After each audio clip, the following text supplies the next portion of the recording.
प्यारे बच्चों मुस्कुराइए क्योंकि आप सबसे खूबसूरत है। तो इसी मुस्कुराहट के साथ शुरू करते हैं आज lecture 4 of atomic nucleus chapter. और आज जो है ना, आज हम कुछ बहुत तगड़ा चीज़ लेके आए हैं। वो क्या है? आज हम जो समझेंगे वो है E=mc² का फंडा। मतलब E=mc²। आपने कहीं ना कहीं ये देखा होगा। कभी कभी कोई कोई फ़नी जो होता नहीं है, क्या बोल सकते हैं उसको, फ़नी कोई भी जोक वगैरह में दिखाया जाता है साइंस को लेके कि ये साइंस एल्बर्ट आइंस्टाइन ने ये क्या दे दिया, ये कुछ मतलब फ़नी वगैरह में कि दिखाने के लिए कि कितना साइंस हार्ड होता है। वो सब चीज़ को दिखाने के लिए इसका यूज़ किया जाता है। आपने कहीं ना कहीं तो देखा होगा भाई। अगर नहीं देखा तो आज देख लो। ये क्या है? E=mc²। और हम लोग आज इसका फंडा पढ़ेंगे कि ये एक्चुअल में है क्या। ठीक है, आज हम लोग निकालेंगे इसको डिकोड करेंगे बेसिकली। ठीक है, और ऐसे ही आपको स्माइल करते रहना है, मुस्कुराते रहना है और पढ़ते रहना है। ठीक है, जाके साइंस शो को जाके सब्सक्राइब भी करना है। ठीक है, तो आज जो हम लोग पढ़ेंगे E=mc², वो कैसे पढ़ना है वो आपको मैं बताता हूँ। तो एक्चुअल में ये कुछ नहीं है, आज मैं आपको बताऊंगा इसका एक्चुअल फंडा। तो एक मिनट बच्चा पार्टी। ये एक्चुअल में इसका ही हम लोग आज पढ़ाई करेंगे, तो इसको हम लोग अच्छे से रख देते हैं। तो एल्बर्ट आइंस्टाइन एक साइंटिस्ट थे। आपने नाम तो सुना ही होगा। आइंस्टाइन है क्या? आइंस्टाइन का औलाद है क्या? कुछ ऐसा ऐसा तो जोक्स तो सुना ही होगा लाइफ में, है कि नहीं? तो इनका नाम तो सुना ही होगा, आइंस्टाइन। एल्बर्ट आइंस्टाइन तो कभी कभी सुना तो होगा ही भाई। ये अगर नहीं सुना तो क्या सुना लाइफ में। ठीक है, तो एल्बर्ट आइंस्टाइन एक जो है साइंटिस्ट थे जिन्होंने एक थ्योरी दी थी। क्या दी थी? Theory of relativity. क्या दी थी? Theory of relativity. ठीक है, इस थ्योरी में इन्होंने कुछ बहुत बड़ी चीज़ बताई थी जिनके कारण इनको नोबेल प्राइज़ मिला। क्या मिला इनको? Nobel prize. इनको क्या मिला? Nobel prize. नोबेल प्राइज़ भी इनको मिला। ठीक है, नोबेल प्राइज़ भी मिला। ठीक है, थ्योरी ऑफ रिलेटिविटी में इन्होंने क्या बताया? इन्होंने बताया कि एनर्जी जो है ना, वो मास के इक्विवेलेंस है, या फिर मास जो है ना एनर्जी के इक्विवेलेंस है। किसी बॉडी में अगर मास बढ़ाएंगे तो नहीं, सॉरी, किसी बॉडी के अंदर अगर उसका एनर्जी बढ़ाएंगे तो उसका मास खुद ब खुद बढ़ जाएगा। इन्होंने ये बताया। ठीक है, क्योंकि देखो एक्चुअल में क्या है, ई जो है डायरेक्टली प्रोपोर्शनल है किसके? एम के। ठीक है, तो जो ये जो है जिसका डायरेक्टली प्रोपोर्शनल है, तो मतलब ई बढ़ाएंगे तो एम भी सिंपल सी बात है बढ़ेगा। ठीक है कि नहीं? एनर्जी बढ़ाने से किसी भी चीज़ का मास बढ़ जाता है। आइंस्टाइन ने यही बताया। ठीक है, कि अगर हम लोग किसी चीज़ में अगर एनर्जी डाल दिए, किसी चीज़ में एनर्जी डाल दिए तो उसका मास बढ़ जाएगा। क्या होगा? बढ़ जाएगा। ठीक है, जिसको हम लोग ऐसे ही पढ़ते हैं M=E/c²। इसका एक ये भी फॉर्म है कि नहीं?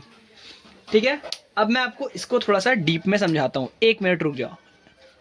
कुछ बार डीप ने क्या पढ़ा कि एनर्जी बढ़ाने से, एनर्जी को बढ़ाने से क्या बढ़ रहा है?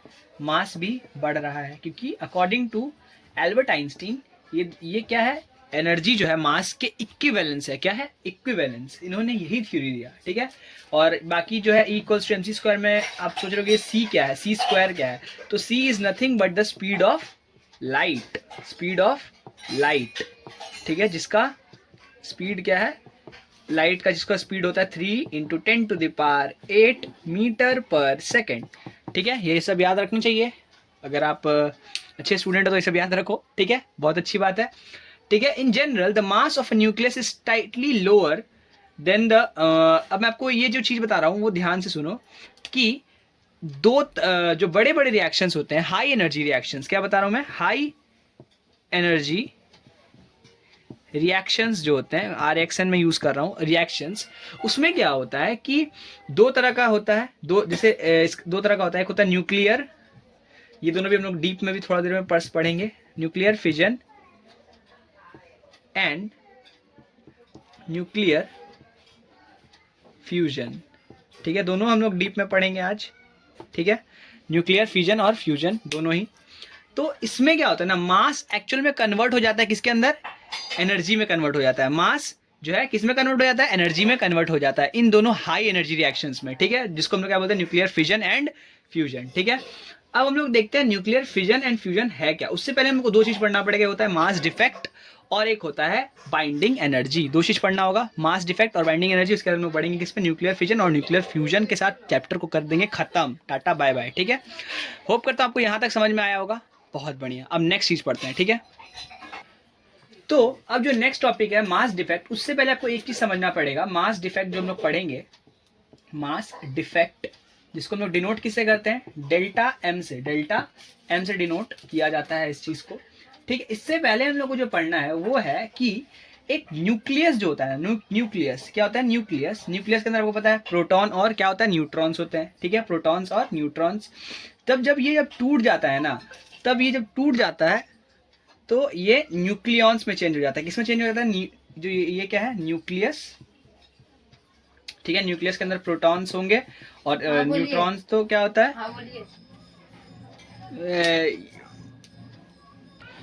पुच्छा पार्टी। एक होता है न्यूक्लियस, न्यूक्लियस के अंदर आपको पता है जो न्यूक्लियस होता है और उसके अगल बगल क्या घूमते हैं, इलेक्ट्रॉन्स घूमते हैं, है कि नहीं। तो न्यूक्लियस के अंदर क्या क्या दो चीज होते हैं, एक होता है न्यूट्रॉन्स और होता है प्रोटॉन्स, दोनों मिक्स रहता है और एक वो बाइंडेड रहता है, क्या रहता है, बाइंडेड, ठीक है। और न्यूक्लियस ये हुआ, ठीक है। और जो होता है जब इसको हम लोग जब टूट जाते हैं तब ये दो चीज में कन्वर्ट हो जाता है, न्यूक्लियॉन्स में कन्वर्ट हो जाता है। किसमें कन्वर्ट हो जाता है, न्यूक्लियॉन्स, दो चीज में कन्वर्ट हो जाता है, जिसको हम लोग बोलते हैं प्रोटॉन्स, पता ही आपको, प्रोटॉन्स एंड क्या, न्यूट्रॉन्स, दो चीज में कन्वर्ट हो जाएगा जब ये टूट जाएगा तब, ठीक है। और इसको हम लोग एक साथ क्या बोलते हैं, न्यूक्लियॉन्स, क्या बोलते हैं, न्यूक्लियॉन्स, न्यूक्लियॉन्स, ठीक है, न्यूक्लियॉन्स बोलते हैं। इन दोनों को मर्ज करके हम लोग न्यूक्लियॉन्स बोलते हैं, ठीक है। जब ये टूट जाता है ना, मतलब प्रोटॉन अलग न्यूट्रॉन अलग हो जाता है, तब क्या होता है, देखने को मिलता है कि जो न्यूक्लियॉन्स का जो मास है ना, इसका मास ज्यादा होता है और न्यूक्लियस का मास कम होता है। जबकि आप देखो कि ये तो इसे टूट के बना, दोनों का मास इक्वल होना चाहिए था, ठीक है, लेकिन इसका मास कम क्यों हो गया और इसका मास ज्यादा क्यों हो गया, ठीक है। यहीं पे तो आइंस्टीन का थ्योरी लगा, E equals to mc square. यहाँ पे तो अपने को देखने को मिला एक मास का डिफेक्ट, मास का क्या देखने को मिला, डिफरेंस। इसका मास ज्यादा हो गया, इसका मास कम हो गया, इसका मास क्या हो गया, ज्यादा हो गया। एक मिनट, ज्यादा, इसका मास कम हो गया, है कि नहीं। तो ज्यादा कम इसलिए हो गया क्योंकि यहाँ अपने को देखने को मिला मास डिफेक्ट का टर्म, ठीक है। तो मास जो यहाँ पे जो डिफेक्ट आया उसी को हम लोग डेल्टा एम से डिनोट करते हैं। किसे डिनोट करते हैं, डेल्टा एम से। Some mass disappears during the formation of nucleus. Binding energy is the amount of energy released when the nucleons bind together to form the nucleus of an atom. अब इसी चीज को आप उल्टा समझो। इस चीज को उल्टा कैसे समझोगे कि मान लो अब यही दोनों जुड़ के क्या हो गया, जुड़ गया और न्यूक्लियस बन गया। अब इसी चीज को अब हम लोग समझेंगे बाइंडिंग एनर्जी को, ठीक है। क्या समझेंगे, बाइंडिंग एनर्जी। इसी में मैं समझा दूंगा बाइंडिंग एनर्जी भी। देखो अब बाइंडिंग एनर्जी का टर्म कैसे समझाऊंगा, देखो यहाँ पे लिख देता हूँ मैं, बाइंडिंग एनर्जी, जिसको हम लोग किसे डिनोट करते हैं, बाइंडिंग एनर्जी बेसिकली कोई टर्म नहीं है, बट आपको समझना पड़ेगा, बीई से डिनोट करते हैं बेसिकली, ठीक है, BE, binding energy. Binding energy क्या है, देखो कि इन दोनों को हम लोग बाइंड कर देंगे, दोनों को जब जोड़ेंगे ना, तो मैंने क्या बताया, इन दोनों को जब जोड़ेंगे तो ये बनेगा, सीधी बात है। इन दोनों को जोड़ने से क्या बन रहा है, ये बन रहा है, ठीक है। तो जब जोड़ेंगे ना तो क्या होगा, कुछ एनर्जी बाहर निकल जाएगा। कुछ एनर्जी बाहर निकलने से एक्सोथर्मिक रिएक्शन होगा, मतलब एनर्जी बाहर निकल जाएगा तो क्या होगा कि इसका मास कम हो जाएगा। एनर्जी मतलब बाहर निकल गया, मैंने क्या बोला, एनर्जी कम होगा तो मास भी कम होगा, एनर्जी बढ़ेगा तो मास खुद ब खुद बढ़ जाएगा, ठीक है। तो यही जो एनर्जी, जो the binding energy is the amount of energy released when the nucleons bind together to form the nucleus of an atom, ठीक है। ये समझ में आ गया, बहुत अच्छे, ठीक है। हम लोग जो नेक्स्ट टॉपिक पे बढ़ेंगे वो समझने से पहले आपको ये टॉपिक समझना पड़ता, क्योंकि बहुत इंपॉर्टेंट टॉपिक था, ठीक है, बहुत अच्छे। अब हम लोग नेक्स्ट चीज़ पे पढ़ते हैं। तो अच्छा बटी, नेक्स्ट चीज जो पढ़ने से हम लोग, जो डेल एम जो हम लोग वही पढ़े थे, क्या पढ़े थे, मास डिफेक्ट। उसको समझने से पहले हम लोग क्या समझे थे कि जो न्यूक्लियॉन्स है उसका मास क्या होता है, न्यूक्लियॉन्स का मास ज्यादा होता है न्यूक्लियस के मास से। अब न्यूक्लियॉन्स में दो चीज होता है, तो न्यूक्लियॉन्स का मैंने क्या बताया था, न्यूक्लियॉन्स का मास जो होता है ज्यादा होता है, तो ये पॉजिटिव में हम लोग रखेंगे। और अगर डिफरेंस निकालना है तो कुछ ऐसा ही निकलेगा कि नहीं, न्यूक्लियस का मास और न्यूक्लियस का मास क्या होगा, कम होगा, और न्यूक्लियॉन्स का मास ज्यादा होगा, ठीक है। तो अगर न्यूक्लियॉन्स का मास देखें तो उसमें दो चीज आता है कि नहीं, इसमें एक प्रोटॉन भी आता है, एक न्यूट्रॉन भी आता है, ठीक है, प्रोटॉन और न्यूट्रॉन दोनों आता है। तो हम लोग इसको डिनोट कैसे करेंगे, इसको डिनोट करने का सिंपल सा तरीका है, हम लोग डिनोट करेंगे कुछ ऐसे, Z इंटू एम पी, ठीक है, प्लस A माइनस Z, ये क्या हो गया, मास ऑफ, किसका मास है ये, बताओ बताओ बताओ, मास ऑफ न्यूट्रॉन, ठीक है, हाँ, और ये न्यूक्लियस है, न्यूक्लियस का मास मान लेते हैं मैं m है, ठीक है। तो ये डेल m का ये फॉर्मूला हो गया। z क्या होता है, नंबर ऑफ प्रोटॉन्स, ठीक है, नंबर ऑफ प्रोटॉन्स, तो इसका मास, और ये क्या हो गया, इसका मास हो गया, बताओ, बहुत बढ़िया, न्यूट्रॉन्स का मास, ठीक है, और ये किसका मास हो गया, न्यूक्लियस का मास। तो डेल m का जो एक्चुअल फॉर्मूला है वो ये है, ठीक है। तो इसको अगर हमको ऐसे फॉर्म में लिखना है तो कैसे लिखेंगे, आइंस्टीन के फॉर्म में कैसे लिखेंगे, देखो वो लिख के दिखा देता हूँ, mc², तो इक्वल्स टू क्या लिखेंगे, z mp plus a minus z mn। अभी तो इसका न्यूमेरिकल वैसा कुछ आएगा नहीं, बट मैं फिर भी आपको सजेस्ट करूंगा कि आप अगर पढ़ सकते हो तो इस फॉर्मूले को भी याद कर लो, अगर कर सकते हो तो मेरे हिसाब से कर लो, दोनों फॉर्मूलेज ही याद कर लो। E इक्वल्स टू mc² तो सबको जुबानी ही होगा, ये दोनों याद कर लो, याद कर लो, ठीक है। अगर इसमें कोई तकलीफ हुआ तो नहीं होना चाहिए मेरे ख्याल से। Z is the nothing but Z is number of protons, number of protons in the, number of protons होते हैं पता है न्यूक्लियस के अंदर, और A माइनस Z क्या होता है, नंबर ऑफ न्यूट्रॉन्स होता है कि नहीं, बहुत अच्छे, नंबर ऑफ न्यूट्रॉन्स, ठीक है। ये सब बेसिक चीज़ तो पता ही है, ठीक है। अब हम लोग पढ़ेंगे, ये दोनों फॉर्मूला देख लो, बढ़िया से देख लो, अच्छे से निहार लो, ठीक है। तो यहाँ तक अगर आपको समझ में आ गया तो आपको न्यूक्लियर फिजन और न्यूक्लियर फ्यूजन समझने से कोई आराम से आप समझ जाओगे, बहुत ईजी है, ठीक है, बहुत बढ़िया। और ये चैप्टर भी हम लोग ख़त्म कर देंगे इसी से, ठीक है, बहुत अच्छे। 1 मिनट में आपको वो भी समझा देता हूँ। तो न्यूक्लियर फिजन ये मैंने क्या बनाया है, देखो न्यूक्लियर फिजन को समझने से पहले आपको ये समझना पड़ेगा, ये एक चेन रिएक्शन है। क्या हो रहा है, चेन रिएक्शन, जिसके कारण ही जो हिरोशिमा और नागासाकी पे एटम बॉम्ब ब्लास्ट हुआ था, इसी रीज़न से हुआ था, न्यूक्लियर फिजन के कारण। अब ये क्या होता है, this is a process of splitting of nucleus of heavy atom, जैसे हैवी एटम यूरेनियम हमने ले लिया, ठीक है, uranium interacting with a projectile into 2 और more than nuclei, lighter nuclei, एक लाइटर न्यूक्लियाई के द्वारा ये अटैक किया गया, ठीक है, न्यूक्लियाई के द्वारा अटैक किया गया, और इससे क्या हुआ कि 2 छोटे छोटे जो कॉम्पेटेबल साइज के क्या निकले, 2 एटम निकले, और क्या हुआ, जो एनर्जी जो निकला उसमें से और 3 ठो और न्यूक्लियाई फैल गया, उससे और यूरेनियम में जाके उसने वो किया, उससे और जाके आगे वैसे चेन रिएक्शन चलते जाएगा। ये देख रहे हो, ये फिर से आगे ये जाके किसी यूरेनियम से टकराएगा, ये किसी और यूरेनियम से, ये किसी और यूरेनियम से टकराते टकराते कितना लंबा रिएक्शन हो जाएगा, आप समझ रहे हो। तो यही रीज़न है कि आज भी जो है एटम बॉम्ब जहाँ पे गिरा था हिरोशिमा और नागासाकी में, उसके वहाँ के जो बच्चे होते हैं आज भी डिफेक्टिव बच्चे पाए जाते हैं वहाँ पे, ठीक है। कि जो बता रहा हूँ ना मैं, रेडियो एक्टिव जो रिएक्शंस होते हैं ना बहुत ही खतरनाक होते हैं, इसीलिए ये सब को किसी खाली जगह में ही करना चाहिए, और होता भी एक्चुअल में खाली जगह पे ही है, लेकिन वो बहुत दूर तक उसका, क्योंकि जो है रेंज बहुत ख़राब होता है, क्योंकि वो बहुत दूर तक फैल जाता है, ठीक है। तो जैसे अभी मैं आपको दिखाता हूँ एक इसका एग्जाम्पल, 92 होता है, ठीक है, यूरेनियम, ठीक है। अब इसमें क्या हुआ कि एक जो है न्यूट्रॉन आके पहले कोलाइड किया, ठीक है, एक न्यूट्रॉन आ गया तो ये 236 हो गया, ठीक है, और ये U का U ही रहेगा 92, क्योंकि चेंज नहीं हुआ है ये, ठीक है।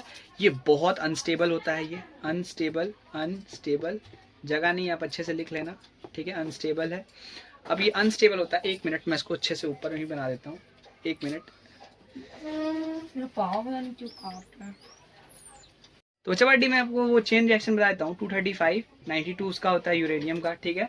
उसमें एक न्यूट्रॉन आके पहले अटैक करेगा तो 236, फिर एक यूरेनियम बनाया जो बहुत अनस्टेबल होता है, वेरी अनस्टेबल, इसको वेरी अनस्टेबल लिखूंगा क्योंकि बहुत अनस्टेबल होता है, ये ज़्यादा देर तक टिक नहीं पाएगा, ये खुद को फिर खुद ही रिएक्शन करके क्या होता है पता ही है, स्टेबल बनाने की चेष्टा करेगा ना, हाँ।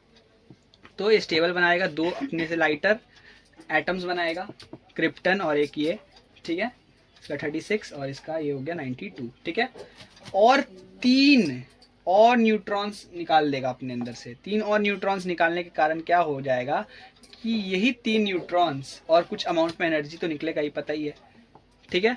यही जो 3 न्यूट्रॉन्स है यही बहुत घातक होते हैं। यही 3 न्यूट्रॉन्स फिर से किसी यूरेनियम एटम के साथ कोलाइड करेगा, फिर ये चेन रिएक्शन आगे की तरफ बढ़ेगा और ऐसे ही करते करते बढ़ते जाएगा और रिएक्शन कभी रुकेगा ही नहीं लगभग। तो ऐसा ही होता है, ठीक है, न्यूक्लियर फिजन में कि एक बड़े एटम से इतना बड़ा विस्फोट होता चला जाता है, ठीक है। तो यही है न्यूक्लियर फिजन। होप करता हूँ आपको समझ में आ गया होगा, ठीक है। और इससे मैं आपको 2-3 एग्जाम्पल लाता हूँ न्यूक्लियर फिजन के जो आपको एग्जाम में लिख के आने हैं, ठीक है। बहुत बढ़िया, यहाँ तक समझ में आया, बहुत अच्छे। तो न्यूक्लियर फिजन के कुछ एग्जांपल्स मेरे को आपको बताने थे, जैसे एटम बम बनाने में यूज होता है, पता ही है, ये एक तरह का क्या होता है, न्यूक्लियर रिएक्शन ही होता है, एटम बम का रिएक्शन, ठीक है। जो क्या किया था वर्ल्ड वॉर 2 के टाइम में हिरोशिमा और नागासाकी के ऊपर ड्रॉप किया गया था ये बॉम्ब, जिसके कारण आज के समय में भी मतलब उस टाइम में पता है कितने आदमी मारे गए थे, लगभग इतने आदमी को मारा गया था, किल्ड इतने जन 12,900 आदमी उस समय मरे थे। और आज के समय भी वहाँ पे जो बच्चे होते हैं उसको कुछ बर्निंग इफेक्ट कुछ ना कुछ देखने को मिलता ही है, just of that incident, that atom bomb attack. और आपको हो सकता है डेट भी अगर याद रखना है तो रख सकते हो, August 6, 1945 को हुआ था, और नागासाकी पे हुआ था August 9, 1945 पे, August 9, 1945 पे नागासाकी में हुआ था ये वाला, ये नागासाकी, ये हिरोशिमा, ठीक है, हिरोशिमा एंड नागासाकी आपने सुना ही होगा, ये सब तो नाम तो सुना ही होगा यार, ठीक है। तो ये दिखाता है कि कितना खतरनाक होता है न्यूक्लियर रिएक्शंस, ठीक है, जो आज के समय में भी इसका वो देखने को मिलता है। और मैं एक एग्जांपल देना चाहता हूँ, वो आप ध्यान से सुनो, वो है न्यूक्लियर एक्सीडेंट्स। कुछ एक्सीडेंट्स भी हुए थे। पहला तो चर्नोबाइल आपने शायद इसके बारे में भी सुना होगा, चर्नोबाइल एक्सीडेंट जो हुआ था एक, ये 26 अप्रैल 1986 में हुआ था यूक्रेन में, जिसपे क्या हुआ था, एक हाईली अनस्टेबल एक रिएक्टेंट, अनस्टेबल जो क्या बोल सकते हैं एटम, वो वहाँ पे ब्लास्ट कर गया था। उसके कारण आज के समय में मतलब लगभग एक बहुत बड़ा एरिया उसने कवर कर लिया था उस एक्सीडेंट ने, क्योंकि बहुत दूर तक जो है वो जो एटम था वो फैल गया, मतलब वो जो न्यूक्लियर रिएक्टर था वो फैल गया, उसके कारण उस जगह में आज के समय में भी प्रॉब्लम दिखते हैं, ठीक है। और एक दूसरा है फुकुशिमा एक्सीडेंट, जो ऐसा तो कुछ इंपॉर्टेंट है नहीं, बट मैं फिर भी बता देता हूँ कि ये एक्सीडेंट हुआ था एक और, फुकुशिमा एक्सीडेंट। ये एक्सीडेंट कैसे हुआ था, ये एक तरह से आप समझ सकते हो, occurred in 11 March 2011 following a massive earthquake, ठीक है, एक अर्थक्वेक के कारण हुआ। और इसमें भी जो है रेडियो एक्टिव सब्सटेंस एनवायरनमेंट में फैल गया, और उसके कारण आज के समय में भी वहाँ पे भी बहुत ही प्रॉब्लम होता है, ठीक है। फुकुशिमा एक्सीडेंट आपको मैंने बता दिया। तो यही बेसिक, आप ये सब लिख के आ जाना, एग्जाम में आपको आराम से मार्क्स मिल जाएगा। अब नेक्स्ट जो चीज़ है, लास्ट जो चीज़ है आज का और इस चैप्टर का, वो है न्यूक्लियर फ्यूजन, और बस चैप्टर खत्म हो जाएगा, ठीक है। बहुत बढ़िया, होप करता हूँ आपको यहाँ तक वीडियो समझ में आया। जाके साइंस शो को सब्सक्राइब और लाइक वगैरह भी कर दो यार, क्या जाता है, ठीक है। बहुत बढ़िया। तो न्यूक्लियर फ्यूजन में आप समझ सकते हो कि कुछ नहीं, मैंने एक हाइड्रोजन एटम लिया, हाइड्रोजन एटम कुछ ऐसा ही होता है ना, H मान लो, ऐसे पहले हाइड्रोजन एटम को समझा देता हूँ। हाइड्रोजन एटम लिया, ठीक है, वो छोटा सा एटम होता है, बहुत छोटा एटम होता है। 4 हाइड्रोजन के मैंने एटम लिए, और वो खुद में ही रिएक्शन करके हीलियम बना लेता है। क्या करता है, जो small this is a process of formation of heavy nucleus of combination of 2 और मोर देन 2 लाइटर न्यूक्लियर। जैसे हाइड्रोजन में लिया एक लाइटर न्यूक्लियर, उससे क्या बन गया, एक हीलियम जैसा, एक समझ सकते हो हैवी न्यूक्लियर ही है एक तरह से ना, तो ये बन गया। +2 इलेक्ट्रॉन भी निकल गए, ठीक है, और प्लस एनर्जी कुछ अमाउंट में, तो पता ही है आपको, ये देगा ही। तो ये चीज़ तो सिंपल है। तो ये रिएक्शन हुआ, ये चेन रिएक्शन नहीं है, नॉट अ चेन रिएक्शन, ठीक है, चेन रिएक्शन नहीं है, क्योंकि छोटे छोटे एटम्स मिलके ये बन जाते हैं, ठीक है, ये छोटे एटम्स मिलके एक हैवियर एटम बन जाता है। और इससे बेसिकली क्या होता है, इसमें भी आप बना सकते हो, ठीक है। Nuclear fusion takes place in the interior of sun and other stars. Sun और अदर स्टार्स में जो होता है, ये इंपॉर्टेंट है, सन एंड अदर जो स्टार्स होते हैं ना, जो छोटे छोटे स्टार्स होते हैं, वो गर्म किस लिए होते हैं, उसमें रिएक्शंस होते रहते हैं, हर समय रिएक्शंस होता है, 24 घंटा रिएक्शन चलता रहता है। हाइड्रोजन से हीलियम बन रहा है और वही हाइड्रोजन से हीलियम बनते जा रहा है, बनते जा रहा है, बनते जा रहा है, तो रिएक्शन होते जाएगा, होते जाएगा, होते जाएगा। ये चेन रिएक्शन वाला मत समझना, क्योंकि यहाँ चेन रिएक्शन का कुछ टर्म यूज नहीं है, क्योंकि यहाँ पे चेन रिएक्शन होगा ही नहीं, है कि नहीं। तो यहाँ पे चेन रिएक्शन कुछ नहीं हो रहा है, बस क्या होगा कि रिएक्शंस जो है कॉन्स्टेंटली सन और बेसिकली स्टार्स वगैरह में देखा जाता है, क्योंकि सन में आपको पता ही है सन इज अबाउट 90% तो हाइड्रोजन होता है और हीलियम गैस होता है, और जो 10% होता है बाकी एलिमेंट्स होता है। 90% क्या होता है सन में, ये हो सकता है क्वेश्चन आ सकता है, 90% सन में हाइड्रोजन एंड हीलियम ही पाया जाता है, हाइड्रोजन एंड हीलियम, क्योंकि इसी से रिएक्शन हो रहा है ना भाई, इसी से तो सन गर्म हो पा रहा है कि नहीं। और हाइड्रोजन से भी हाइड्रोजन बॉम्ब बनाया जाता है। The synthesis of a heavier item from hydrogen result into release of enormous amount of energy. और ये जो एनर्जी ही जो निकलता है ना, वो किसके फॉर्म में निकल जाता है, हीट के फॉर्म में, हीट एनर्जी के फॉर्म में। तो ये हाइड्रोजन बॉम्ब बनाने के भी काम आता है, क्या, न्यूक्लियर फ्यूजन। और हाइड्रोजन बॉम्ब बनता है किससे, न्यूक्लियर फ्यूजन रिएक्शन से ही बनता है, ठीक है। और होप करता हूँ आपको ये चैप्टर यहाँ तक समझ आया होगा, और मैं जितना हो सका इस चैप्टर को जितना इजी बना सका, 4 वीडियो में मैंने इस चैप्टर को पूरा निपटा दिया। तो बस आज ये चैप्टर भी ख़त्म, और नेक्स्ट वीडियो हो सकता है थोड़ा डिले हो सकता है, क्योंकि मैं जा रहा हूँ अभी कहीं बीच में, तो गांव जाना है मेरे को, थोड़ा इधर उधर काम भी है, ठीक है। तो हो सकता है कि मैं पढ़ाऊँगा, अगर पढ़ाऊँगा तो लगभग कॉपी वगैरह में पढ़ाऊँगा, अभी वो वाला सिस्टम तो नहीं मिलेगा बोर्ड वाला, ठीक है। कोई बात नहीं, जैसा भी होगा आपको मैं बताऊँगा।